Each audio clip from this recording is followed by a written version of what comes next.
Olá pessoal, vamos resolver juntos agora a prova do TJ 2021, prova de raciocínio lógico.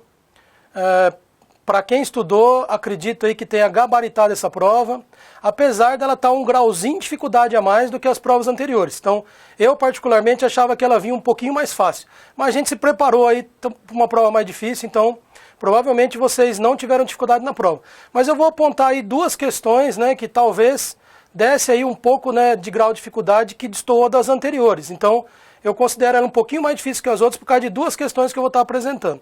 Mas, no geral, a prova manteve o padrão, estava tudo certo, o que a gente já esperava. E eu acredito que vocês tenham ido muito bem nessa prova.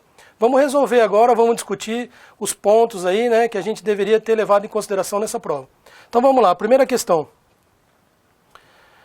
Considere as afirmações. Não existe mecânico que não goste de carro. Alguns funileiros gostam de carro. A partir dessas informações, é correto concluir que... Então vamos lá. O que nós temos aqui nesse momento? É uma questão de diagramas lógicos. A gente consegue desenhar essas informações para facilitar a nossa interpretação. Agora, vou chamar a atenção para a dificuldade nessa primeira frase. Tá? Quando ele fala assim, não existe mecânico que não gosta de carro, vamos traduzir primeiramente essa informação. Não existe mecânico que não gosta. Então, como não existe mecânico que não gosta de carro, significa todo mecânico gosta de carro. Então, de cara, a gente já deveria corrigir essa questão na nossa prova, riscar e escrever em cima. Todo mecânico gosta de carro, porque tem uma dupla negação nessa frase. Então, fica todo mecânico gosta de carro. É uma maneira diferente de estar falando aí, todo mecânico gosta de carro. Isso já deu um grau de dificuldade nessa questãozinha aí. Vamos fazer então o desenho desses diagramas. Então vai. A primeira premissa, todo mecânico gosta de carro. Tudo bem? Não existe mecânico que não goste, ou seja, todos adoram, todos gostam de carro. E depois, alguns funileiros gostam de carro. Então, intersecção de funileiros com gostar de carro. Então, tá aqui. Funileiros, alguns gostam de carro. A relação de funileiros com mecânico não foi dada no texto. Então, pode ser que não tem nada a ver, pode ser que tenha alguma coisa a ver, e pode ser que tenha tudo a ver, Pode ser que todo mecânico seja funileiro, mas não dá para garantir. Então, a gente poderia fazer só esse desenho, ou fazer 3 possibilidades de desenho, e aí a alternativa correta teria que estar certa em todos. Aqui é mecânico, gosta de carro e funileiro, por exemplo. A outra possibilidade, mecânico, gosta de carro e funileiro. E mais uma possibilidade, mecânico, gosta de carro e funileiro. Então, repetindo, a relação funileiro com mecânico não foi dada. Então, o melhor que a gente faz é assim, deixa em aberto. Quer dizer, essa bola pode crescer ou não, deixa dessa forma aí. Vamos analisar as alternativas. Se você fez um desenho, você analisa todas as alternativas, só pode ter uma alternativa correta. Se tiver duas, você muda o desenho, faz um ajuste no desenho, até ficar só com uma correta. Mas você vai ver que só com um desenho aqui a gente já mataria essa questão. O grande problema era traduzir essa primeira premissa, não existe mecânico que não goste, então todos gostam. Daí já ficava mais simples. Letra A, alguns funileiros são mecânicos. Nesse desenho, por exemplo, não, Nesse desenho aqui sim, nesse aqui sim, agora aqui não dá para garantir. Letra B, se José gosta de carro, então ele é funileiro. Não necessariamente, Tem gente que gosta de carro que não é funileiro, Letra C, se Carlos não gosta de carro, então Carlos não é mecânico. Essa seria a nossa resposta, Se Carlos não gosta de carro, o Carlos tem que estar fora da bola, gosta de carro. Então o Carlos, por exemplo, estaria aqui. E aí, como a bola é mecânico, ela é interna, tá certo? Ela é um subconjunto do gosta de carro. Se você está fora do gosta de carro, você não pode ser mecânico, Então, jamais o Carlos seria mecânico. Pode ver que ele está longe do universo aí dos mecânicos. Então, já temos nosso gabarito, letra C. Então, aqui a gente já poderia tá marcando aqui a nossa resposta, letra C. Tudo bem? Então uma questão nível tranquilo, né? Apesar dessa primeira premissa, ter que fazer essa correção e ler direitinho o que significa não existe mecânico que não goste. Tudo bem? Vamos lá, mais uma questãozinha. Próxima questão. Sabe-se que das afirmações a seguir, apenas a afirmação 3 é falsa. Em um mesmo dia, o João corre 10 km ou pratica meditação. Aqui temos um ou, né, uma disjunção exclusiva. Se João corre 10 km, então ele fica o dia todo bem-humorado. Ontem, João estava bem-humorado. No dia que João pratica meditação, ele não conversa com ninguém. Sendo assim, é correto concluir que... Bom, nós temos aqui uma cadeia de argumentação, né? E tomar bastante cuidado, porque quando ele não fala nada, a gente considera todas as premissas como verdadeiras. E quando ele fala, tal premissa é falsa, tem que levar em consideração. Então aqui ele fala, a afirmação 3 é falsa. Isso tem que ser levado em consideração, né? Então vamos lá, vamos para a lousa, vamos resolver essa cadeia de argumentação. Então essa segunda questão da nossa prova, a gente montaria a cadeia de argumentação. Então vamos lá. Primeira premissa, ele corre 10 quilômetros, né? Ou corre ou pratica meditação. Segunda premissa, se ele corre 10 quilômetros, então ele fica o dia todo bem-humorado. Se corre 10 quilômetros, então fica dia bem-humorado. Terceira premissa. Ontem, João estava bem-humorado. Ontem estava bem-humorado. Quarta premissa. No dia em que ele pratica meditação, ele não conversa com ninguém.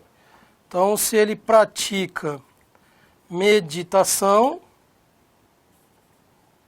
não conversa com ninguém. E aí, lembra que a terceira premissa é falsa. Então, as demais aqui são verdadeiras. Qual que é o ponto de partida? A gente vai começar aqui pela premissa mais simples, né? Premissa simples. Ontem ele estava bem-humorado, é falsa. Então, ontem ele não estava bem-humorado. E aqui é o dia todo bem-humorado. Então, isso aqui não aconteceu, né? Ele não estava bem-humorado, é falso. Como isso aqui é uma condicional e a gente quer que ela seja verdadeira, não podemos deixar dar o Vera Fischer. Então, se aquele consequente lá é falso, esse antecedente também é falso. Então é porque ele não correu 10 km. Se ele não correu 10 km, se isso aqui é falso, como a primeira premissa é um ou, uma tem que ser verdadeira. Então essa entrada aqui é verdadeira, né? Nesse dia ele praticou meditação. Se ele praticou meditação, então, para não deixar dar o Vera Fischer aqui, essa informação é verdadeira. Ele não conversou com ninguém, né? Então qual a nossa conclusão aqui? Praticou... não correu, né? Ele não correu 10 quilômetros, ele praticou meditação e ele não conversa com ninguém, né? E aí vamos lá, letra A. Correu 10 quilômetros? Não, contrário, né? Não correu 10 quilômetros. Letra B. Correu 10 quilômetros ou não praticou meditação. Cuidado, aqui é um ou, ela tem 75% de chance de ser verdadeira. Basta uma entrada aí ser verdadeira, que ela já é verdadeira. Mas a primeira entrada, correu 10 quilômetros. Não, é falsa. Segunda entrada, não praticou meditação. Falsa também, né? Ele praticou meditação. Então, apesar de ser um ou, tem aí as duas entradas falsas. Letra C, não estava bem-humorado e conversou com alguém. Como é um e, as duas coisas têm que estar certas. Não estava bem-humorado, essa parte está certa. E depois fala assim, conversou com alguém, né? A gente descobriu que ele não conversou com ninguém, tá certo? Então, tá errado essa questão. Aí letra D, não conversou com ninguém. Exatamente o que nós encontramos, ó, não conversou com ninguém, né? Então, temos a resposta aí, letra D. Teve assim, bastante comentários, né, dessa questão na internet. Eu também não gostei dessa questão. Por quê? Porque se você for analisar mesmo ao pé da letra, né, não conversou com ninguém, o não conversou com ninguém significa conversou com pelo menos uma pessoa. Tá certo? E aí, então, a gente deveria traduzir dessa forma. Agora, como ele cometeu esse erro na premissa, né, um erro que não deveria ter sido cometido, mas é uma força do hábito. Como ele cometeu esse erro na premissa e manteve esse erro na conclusão, né, no raciocínio lógico, a gente sabe que você pode falar uma frase, cachorro tem asa, então não necessariamente aquilo ali está compatível com o que a gente está traduzindo, tá certo?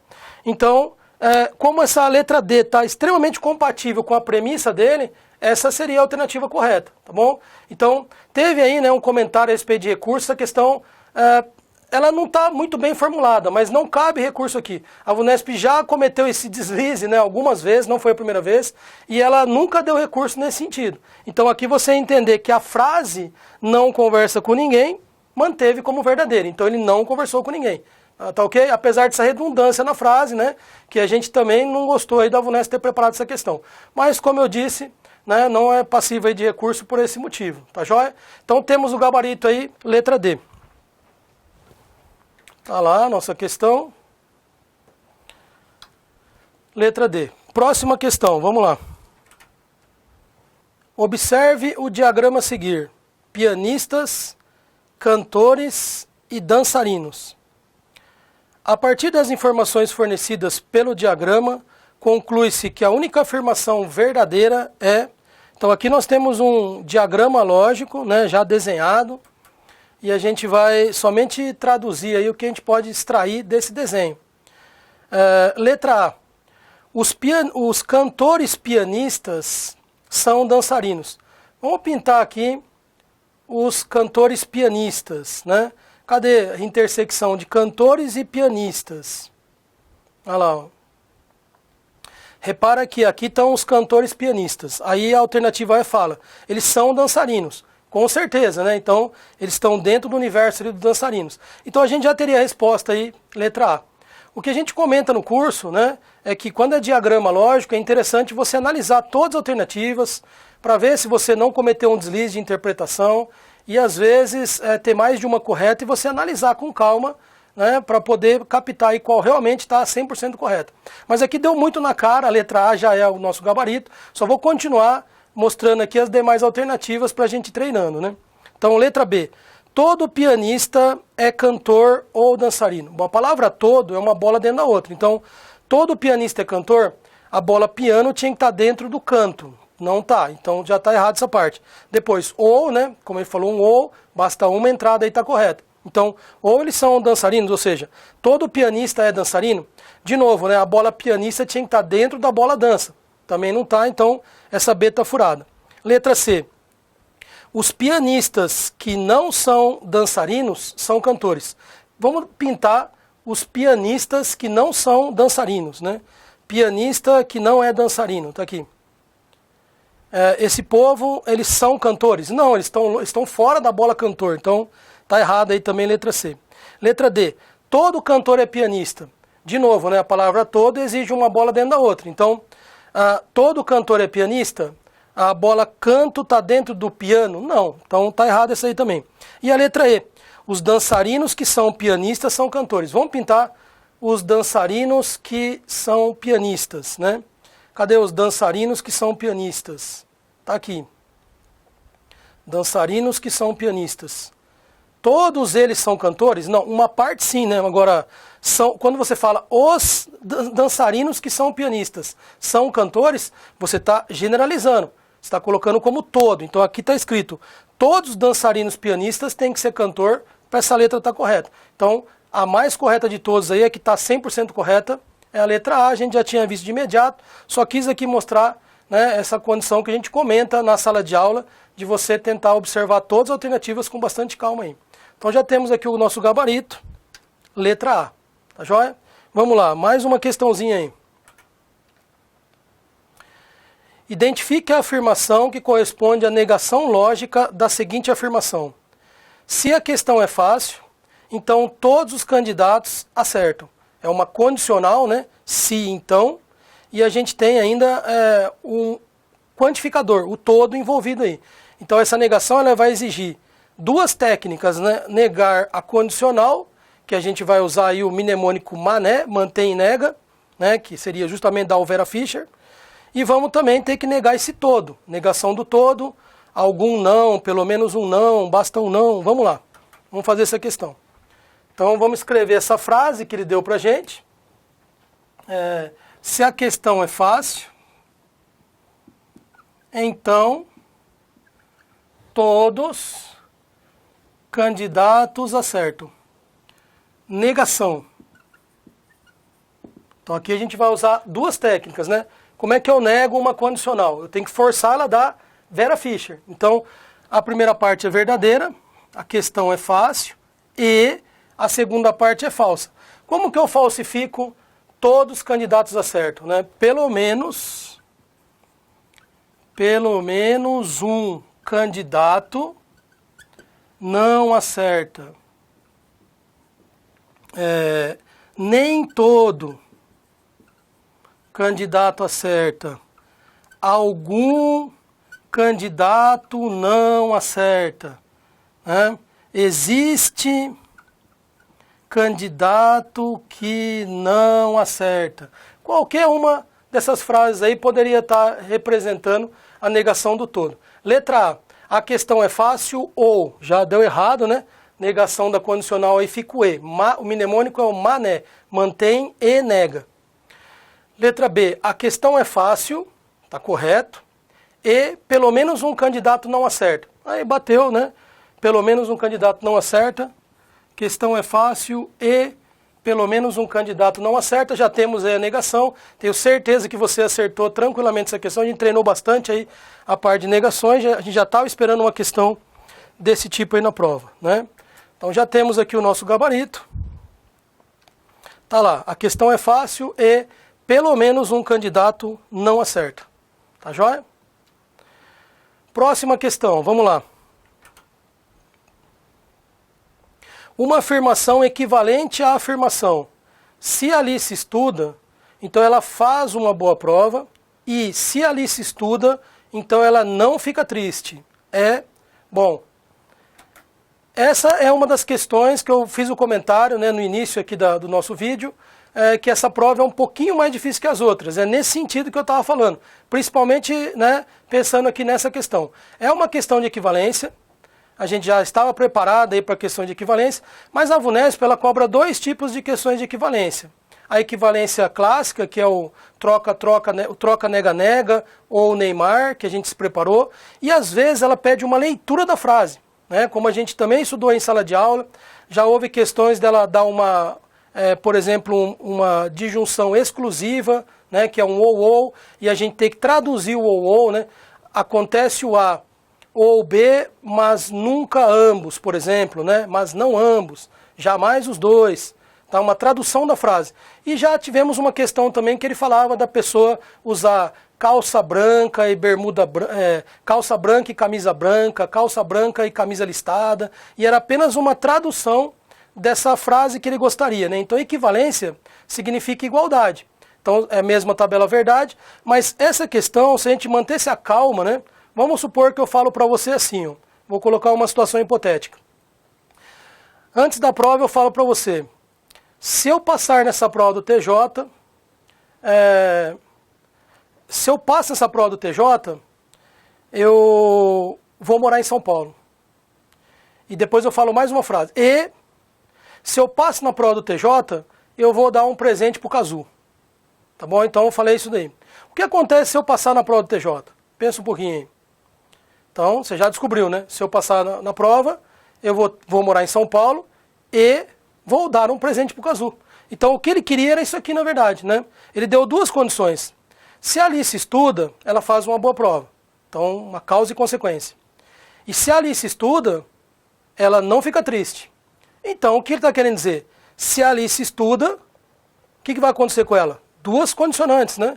Então, vai lá. Se ela estuda, ela vai fazer uma boa prova e não vai ficar triste. Então era simplesmente isso que ele queria, né? Então eu chamei a questão difícil porque a gente não treinou diretamente uma leitura desse tipo, né? A VUNESP inovou nessa questão E é uma questão bastante perigosa, como eu vou mostrar já na lousa. Mas se a gente lesse com calma assim na prova, no sentido que eu mostrei agora, você já mataria a resposta, né? A gente já teria que então, se a Alice estuda, vai acontecer duas coisas. Ela vai fazer uma boa prova e daí não vai ficar triste, né? Então faz uma boa prova e não fica triste, tudo bem? Agora, eu poderia ter desenhado a tabela verdade, né, para ver se a equivalência significa mesmo tabela verdade. E eu vou chamar a atenção aqui para uma propriedade da condicional. E quando caiu essa questão na prova, quando eu vi essa questão, eu achei que ela estava pegando um pouco mais pesado, que ela estava fazendo aí uma relação com o consequente, como eu vou mostrar na lousa. E aí dificulta bastante. Então vamos lá. O que está acontecendo aqui de fato, né? A gente já sabe que se eu lesse a questão na simplicidade, ela ficaria fácil, como eu mostrei. Agora, vamos supor que eu parto para a tabela verdade ou alguma coisa desse tipo. Se a Alice estuda, ela faz boa prova. E se a Alice estuda, não fica nervosa. Tá lá, não fica triste, não fica triste. Perfeito? Uma equivalência dessa frase, né? Então, o que ele está querendo aqui? Como você pode notar, nós temos uma relação aqui, ó. Né? Então, equivalente, tá? Esse aqui é o sinal de equivalência, né? Um risquinho só, bicondicional. Dupla aqui é equivalência. Então, eu posso simplesmente manter esse antecedente, né? Como se eu estivesse apagando ele aqui, ó. Colocando ele em evidência, né? E aí, então, escrever o que sobrou. Faz boa prova e não fica triste. Essa era a equivalência da frase. E eu poderia garantir montando tabela verdade. A tabela verdade já seria um pouco mais cansativa, porque nós temos 3 premissas aqui. Então, a tabela verdade vai ficar 2 a terceira, 8 linhas, né? Então, a gente teria que montar assim. Estuda, faz boa prova, fica triste. Pode até montar o não fica triste se quiser já, tá? Não fica triste. E aí a gente montaria uma tabela verdade com 8 linhas, né? 8 hipóteses. 1, 2, 3, 4. 1, 2, 3, 4. Agora de 2 em 2. E depois de 1 em 1. E aí a gente teria que então montar essa primeira premissa que ele está falando. Essa premissa é montada por partes, então ela acaba lá, ó. Ela acaba, além de ser cansativa, ela ocupa rascunho, tempo, né? A prova está bastante exaustiva, então isso aqui já geraria ali um grau de dificuldade para a gente, né? Mas é uma maneira de provar que ela está correta, tá bom? E tá aqui, ó. Essa é a informação que ele deu, que ele quer equivalência. Então aqui a gente faria, né? Vamos colocar o número aqui, ó. 1, 2, 3. Esse cara aqui é o primeiro, esse cara aqui é o segundo. A condicional só é falsa quando dá Vera Fischer. Então, aqui, nessa aqui também, e só. Então, na primeira e na terceira e quarta linha, que ela deu aí o nosso Vera Fischer. Agora a gente vai pegar a 1 e a 3. Né? Que hora que dá Vera Fischer? Sempre nessa ordem. A segunda, a quarta. E depois mais nenhuma. E agora, como nós temos um E, o E só é verdadeiro quando os dois são verdadeiros. Então a gente vai ligar agora esses dois pelo E, né? Tá bom? E aí a gente teria então verdadeiro, falso, falso, falso, verdadeiro, verdadeiro, verdadeiro, verdadeiro. Tá aqui. Tudo bem? Então essa seria a tabela verdade, que a gente está buscando uma equivalência, né? E agora a gente construiria essa daqui, ó. Tá bom? Vamos lá, vamos fazer então esse E, aqui assim. FBP e não FT. E depois, né, de construir essa parte, é que a gente ia fazer completo aqui, exceto esse aqui. Então, repara, essa seria para provar que a alternativa está certa? A gente está provando uma alternativa. Então imagina testar as 5 alternativas. Então o grau de dificuldade que eu ponho nessa questão é isso, né? Se você não lesse de forma correta já no início, provavelmente você ia travar, porque você ia querer cair por aqui e por aqui seria o pior caminho, né? Mas é uma maneira de provar que ela está correta, quer ver? Vamos lá. A gente vai fazer agora esse aqui, que é o número 2, e esse aqui, que é o número 3. É o E. O E só é verdadeiro quando os dois são verdadeiros. Então, no primeiro, aí 2, 3, 4. Aí depois, de novo, verdadeiro, né? Tá aqui. E depois, 3 falsos. Tá lá. E agora a gente vai ligar a primeira com aquela última lá, né? Tá aqui, ó, primeira e essa que eu acabei de construir, tá certo? Se eu colocar números aqui, isso aqui seria a quarta, essa aqui é a quinta, né? Então aqui eu usei a quarta, usei a quinta, essa aqui, ó, posso chamar de sexta, essa aqui de sétima, estaria usando agora a sétima, né? Só pra gente se organizar, não se perder aí, tá bom? E aí agora então eu ligaria a primeira com a sétima, que hora que dá a Vera Fischer, né? Vamos lá. Vera Fischer na segunda. Segunda deu. Depois, Vera Fischer de novo. De novo, Vera Fischer. E depois, como agora não começa mais com verdadeiro, então, né, não tem como dar Vera Fischer. Então, mantém tudo igual. E aí a gente teria, então, a frase equivalente, ó. Então essa seria uma maneira da gente provar, né? Mas era muito mais fácil ter lido de maneira correta. Se eu passo na prova, eu vou morar em São Paulo. Se eu passo na prova, eu dou um presente pro Cazu. Então se eu passar na prova, eu vou ter que fazer as duas coisas. Eu vou ter que morar em São Paulo e dar um presente pro Cazu. Então essa seria a condição importante pra gente, tá bom? Agora, existe um grande perigo quando acontece exatamente essa propriedade e ela está no consequente. Aí tem um perigo, tá? Então, né, depois vocês vão poder dar uma pausa no vídeo, assistir com calma isso daí. Só vou mostrar agora esse perigo dessa propriedade. Então essa é uma propriedade das proposições e a gente pode colocar da seguinte maneira, ó.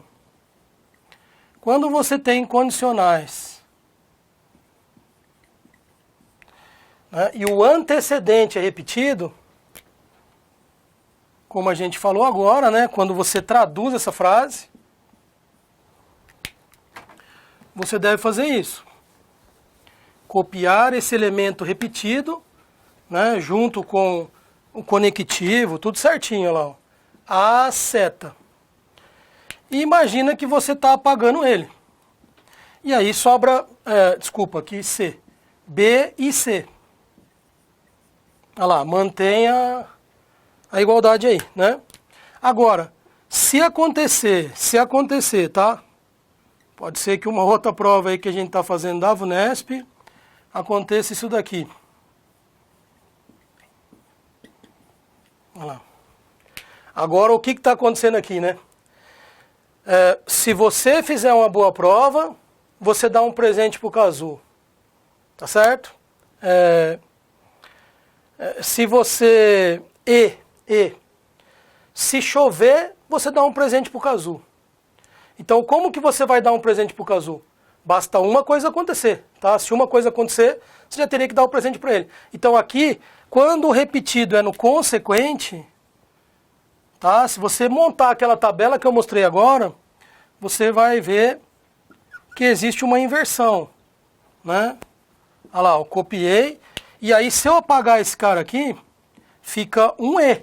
Só que a gente tem que mudar esse E para OU para dar equivalência. Então, quando eu vi essa questão na prova, eu imaginei que ela exigiu realmente a construção da tabela nesse sentido, né? Porque daí se a pessoa tenta traduzir a frase, já ficaria mais difícil. Mas não era. Era justamente a primeira, então era uma questão que se a pessoa leu de maneira correta, teve sorte, matou rapidamente.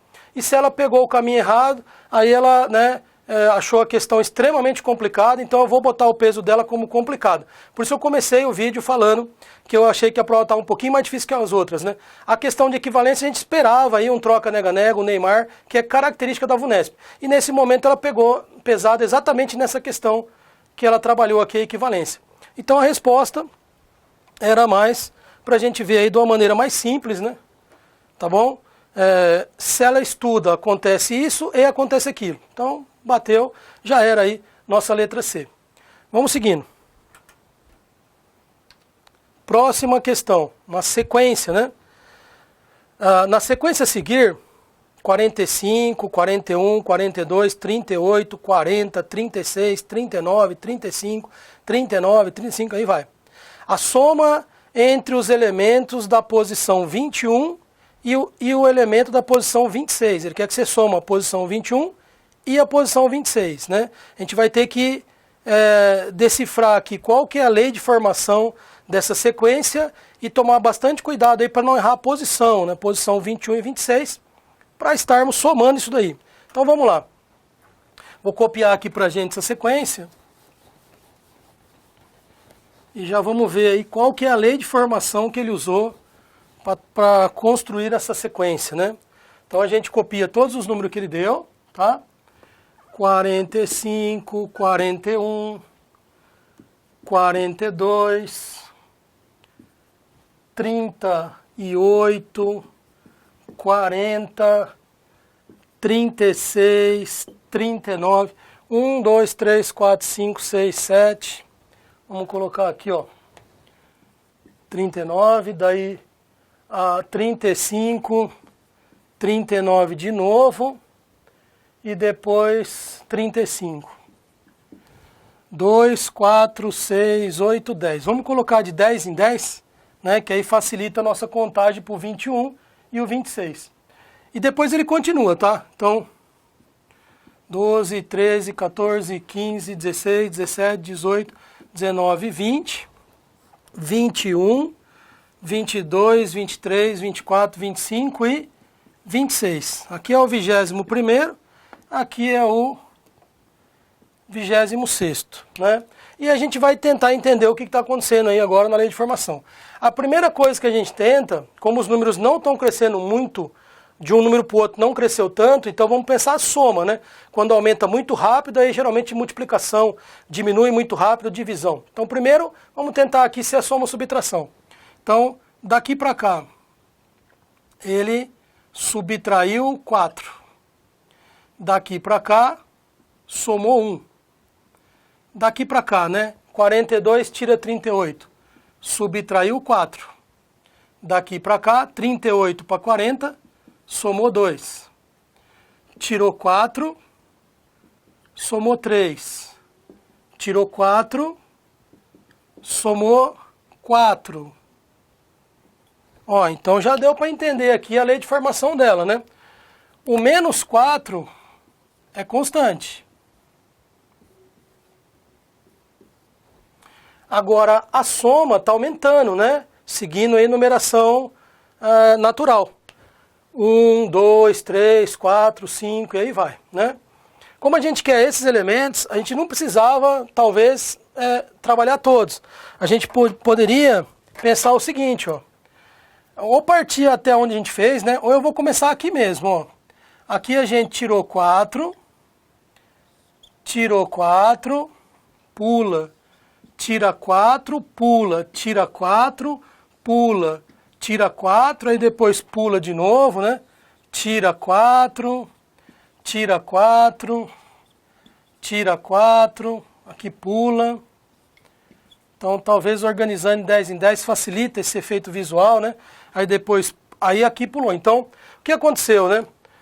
Para a gente partir do 45 e chegar no 21, 1, 2, 3, 4, 5, 6, 7, 8, 9, 10. A gente tirou 4 10 vezes. Então, menos 4 vezes 10 dá menos 40. É uma hipótese, né, para você não precisar construir todos os números, mas fica à vontade. Eu estou mostrando uma ideia aí, né? Agora vamos pensar na soma, né? Quanto que ele somou para chegar lá. Então, aqui nós tivemos uma primeira soma, vamos dizer assim, né? Aqui, ó. Aqui ele somou 1, somou 2, somou 3, somou 4. Daqui para cá ele somou 5, né? Aí depois somou 6, somou 7, somou 8, somou 9 e aqui somou 10. Então ele foi somando, né? 1 mais 2 mais 3 até o 10. Então ele somou isso aqui. E a gente teria que fazer essa soma, né? Pode somar tradicional, né? Pode ir fazendo associativa, tá? 9, 8 com 2, 3 com 7, né? Quer ver se eu abrir todo mundo aqui? Você vai ver que vai ficar fácil de fazer uma associação. Olha lá, ó. Aqui dá 10, né? Aqui também dá 10, aqui também dá 10. Esse aqui também dá 10, ó. Então 10, 20, 30, 40, né? 10, 20, 30, 40, 55. Então essa conta dá 55. Então no final da história, para chegar no 21, ele começou com 45, 21º elemento. Começou com 45, tirou 40 e somou 55. Então, se a gente fizer essa conta aqui, vai dar 5, com 55, 60. Então esse elemento aqui é 60. Mas podia, né, ter completado aí, tira, soma, organizando, daria certinho, você ia completar a tabela. E agora para esse aqui, né? Agora a gente vai ter que tirar 4. Aí depois pula, tira 4, pula, tira 4, né? E a mesma coisa a questão da nossa soma, né? A gente somou 10, então agora a gente vai somar 11 e depois vai somar 12. Então, para chegar lá, a gente pegou 60, vamos fazer a mesma relação, né? Para chegar no 26. Eu peguei o 60, 4 vezes 3, 12, e 11 mais 12, 23. Então é isso que eu fiz, na verdade. Somei, tirei 12 e somei 23, né? Vou fazer essa conta aqui primeiro, ó. 83 tira 12. Que vai dar 71. Então esse termo aqui é o termo 71. E ele quer a soma, né? A soma desses dois termos. Então a resposta desse exercício, somar o 21º termo com o 26º termo, né, seria, a gente está colocando aí 60 mais 71. Né? E aí a gente vai ter então 131. E aí já temos a resposta, letra E. 131. Tudo bem? Então é uma questão de sequência, né? Bastante trabalhosa, numa prova cansativa, então isso aí também, né, chateou bastante aí. Mas não era difícil, mas a questão de desenvolver até o 26º termo aí, talvez fosse desnecessário ter exigido isso daí, a banca ter exigido isso daí, mas faz parte, né? Vamos lá, próxima questão. Sequência de novo, carimbo, né? A sequência das figuras a seguir é infinita e seus 7 primeiros termos se repetem. Bom, nesse momento ele já me cantou que é uma sequência cíclica, né? Uma sequência figural cíclica representando o carimbo. E esse carimbo possui 7 elementos, né? Se forem sobrepostos, um exatamente sobre o outro, o 10º, 18º, 42º, o único vértice da figura resultante que ficará sem ter setas apontando para ele. Então repara, né, cada figura tem várias setas aí apontando para determinados vértices. E aí a gente vai ver o que acontece com a 10ª figura, 18ª e 42ª figura. Lembrando que, como ele se repete, né, os 7 primeiros termos se repetem, então significa que é uma sequência de 7 elementos. Então vamos lá, vamos fazer agora uma sequência figural, que a gente chama aí de carimbo.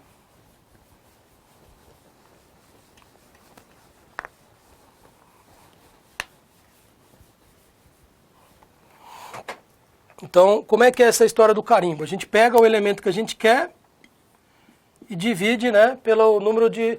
A posição que a gente quer dividida pelo número de elementos do carimbo. Queremos o 10º, 18º e 42º. Esse aqui, 1, sobra 3. Então significa que será igual a terceira do carimbo, né, ou do ciclo.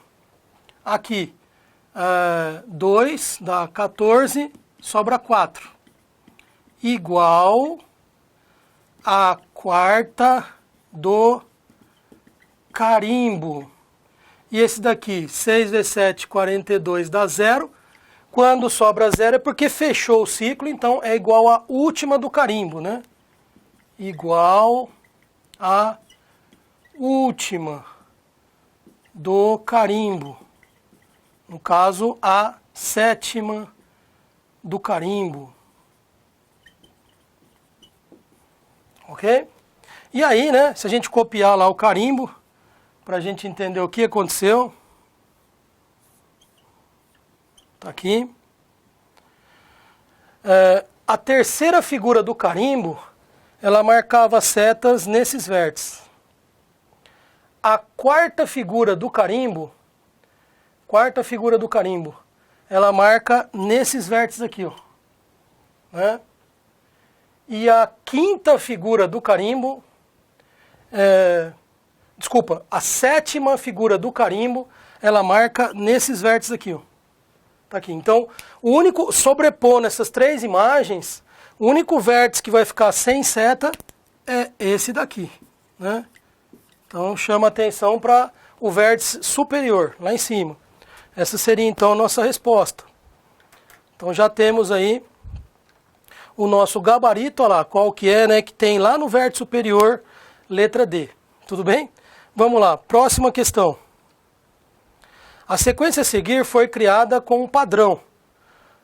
Os números seguidos por um espaço tracejado são antecedidos por uma vogal. E o número antecedido por um espaço tracejado é seguido por uma vogal. Então, vamos lá. 1A, 2E, 3I, 4O, 5U, 6A, 7E. Então ele começou a repetir, é um carimbo, né? A, E, I, O, U, A, E, I, O, U. Bom, essa questão é uma questão de carimbo. Vou colocar ela também como um nível um pouquinho mais difícil que as tradicionais, porque geralmente a gente vê o número embaixo. Então, A, E, I, O, U, embaixo do A está o número 1, não na frente dele, né? E aí, como ele colocou na frente, deu um ar aí que dava confusão. Na verdade, é só você imaginar que o número está embaixo, não na frente, tudo bem? Então, o que ele está querendo? Ele está querendo quem representa o número 35, está aqui, né? Então, a letra que aparece na posição 35, a letra que aparece na posição 41, a letra que aparece na posição 59, a letra que aparece na posição 67, e toma bastante cuidado aqui com essa última, né? Como ela está antes do 70, então é a letra que aparece no 69. Tá? Qual a letra que ocupa a posição 69? Aí eu ia colocar ela aqui na frente, né? Tá certo? À direita aí do número, né? Sempre à direita de um número tem aí a vogal que representa aquela posição. Então era mais um jogo da gente traduzir e colocar o número para baixo. Aí ficaria mais fácil da gente estar entendendo e associando com os exercícios anteriores da Banca VUNESP. Então a gente quer o número 35, 41, 59, 67 e 69. Vamos lá, vamos fazer isso daí. E é A, E, I, O, U, o nosso carimbo. Então vamos lá. Então também era uma sequência figural, né? Então isso também é uma crítica para a prova, um exagero aí de questões a respeito de sequência figural, né? Batendo na mesma tecla. A, E, I, O, U. A, E, I, O, U. E eu peguei os números.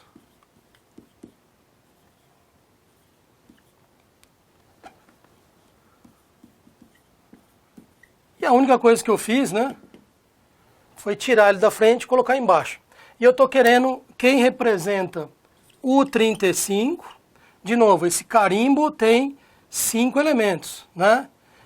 Quero saber quem que representa o 41, quem representa o 59, quem representa o 67 e o 69. Tá? 69. Todo mundo aqui dividido por 5, né? E vamos fazer exatamente como foi o exercício anterior. Então isso aqui dá 7. 0 significa igual ao último. Então a gente já teria, né, U. Depois esse aqui. 8 vezes 5, 40, sobra 1. Igual ao primeiro do carimbo, A. Esse aqui, né, esse aqui vai dar, se fosse 60, né, daria 12, então aqui vai 1, vamos fazer certinho aqui, ó. 0, abaixo 9, e aqui a gente vai ter, então, 1, sobra 4, né, então, igual o quarto do carimbo. 1, 2, 3, 4, tá aqui. Aí esse daqui, mesma coisa.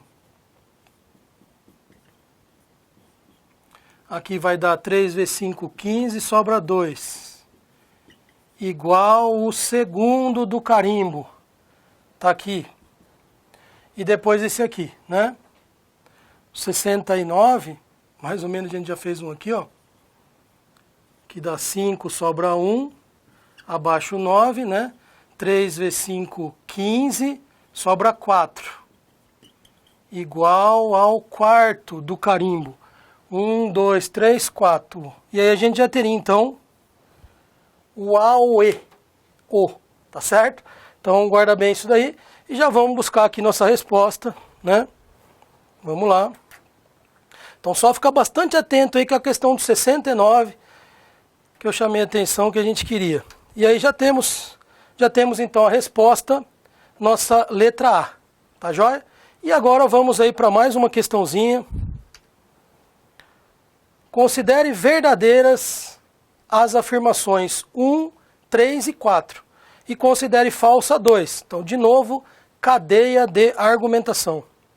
Se Leonardo é escrevente, então Marcela é técnica judiciária.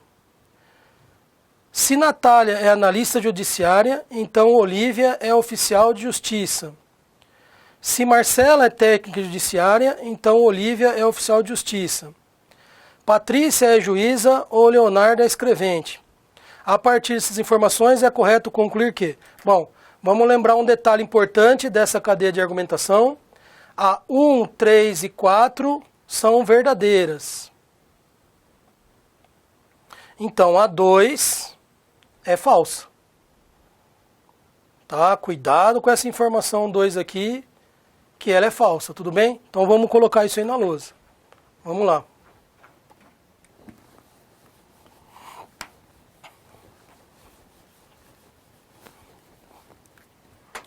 Então aqui a primeira.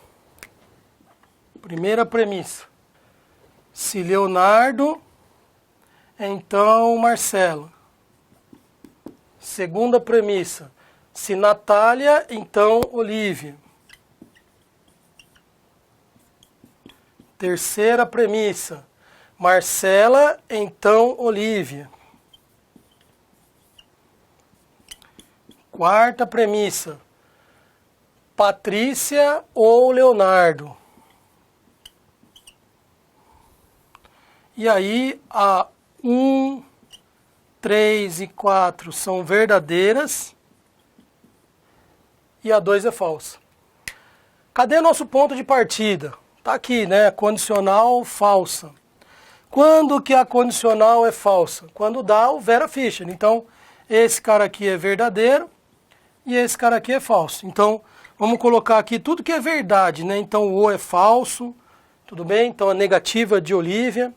Aí, se o O é falso, a gente pode, na premissa 3, esse aqui também tem que ser falso, para não deixar dar o Vera Fischer, né? Então, o M é falso.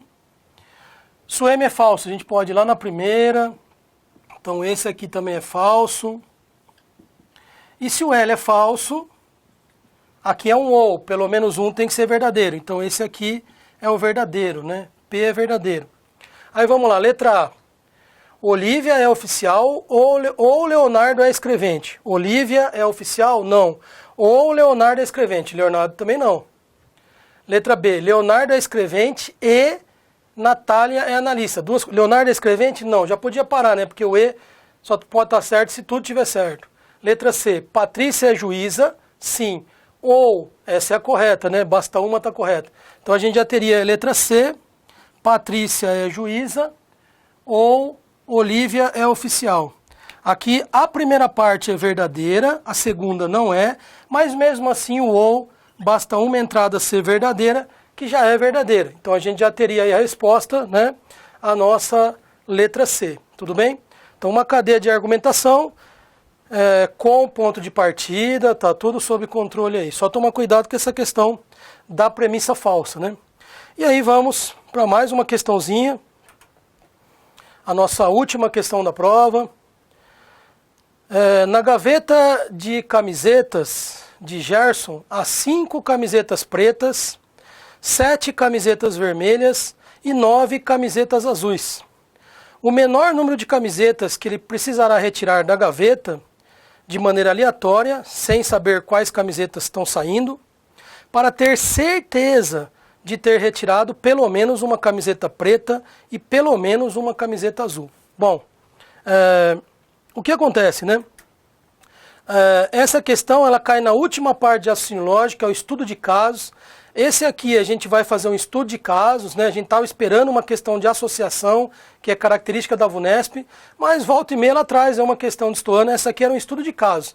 Então você tinha que impor uma situação, né, se baseando nessa conversa dele aqui, ó. Você quer o mínimo, tá? O mínimo de camiseta que você pode retirar para ter certeza, pelo menos uma preta e pelo menos uma azul. Então, como ele fala ter certeza, número mínimo para garantir, imagina que você não está com sorte, né? Então você vai tirando camiseta, você quer uma preta e uma azul, tá? Qual seria o pior cenário? Então vamos escrever ele na lousa, vamos ver qual seria esse pior cenário, para a gente ver qual que é o pior cenário que você garante, tá? Tem certeza, tá? Que você tirou pelo menos uma camiseta preta e pelo menos uma azul. Vamos lá. Então, segundo o que ele fala aqui, nós temos a seguinte situação. E a gente vai fazer o que a gente chama de estudo de casos, né? Nós temos 5 camisetas pretas. Nós temos 7 camisetas vermelhas e 9 camisetas azuis. Eu quero pelo menos uma camiseta preta e pelo menos uma azul, tá? Pelo menos uma preta e uma azul. Então vamos lá. Se eu tivesse com falta de sorte, né?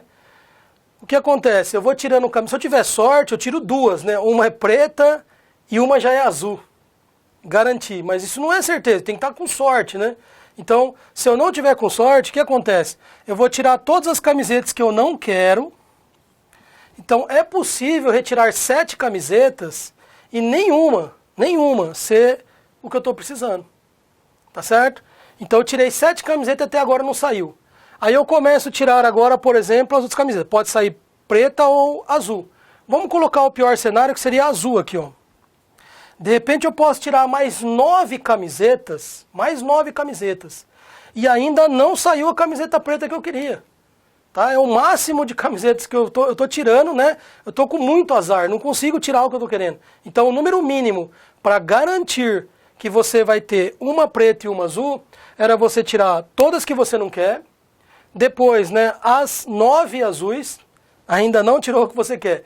E aí a próxima que você tirar, aí certeza que pelo menos uma preta vai ter. Então o número mínimo para te dar certeza, você pode estar com o azar que for, que você consegue, seria essa conta aqui, né? Isso aqui dá 17. Esse seria o nosso estudo de caso, para descobrir aí qual o número mínimo de camisetas, que aí eu não preciso contar com a sorte, e já teria aí nossa resposta, tá? Então, resposta aí, 17. Bom, espero que vocês tenham ido muito bem nessa prova, né? Tava batendo exatamente com o que a gente já tinha conversado.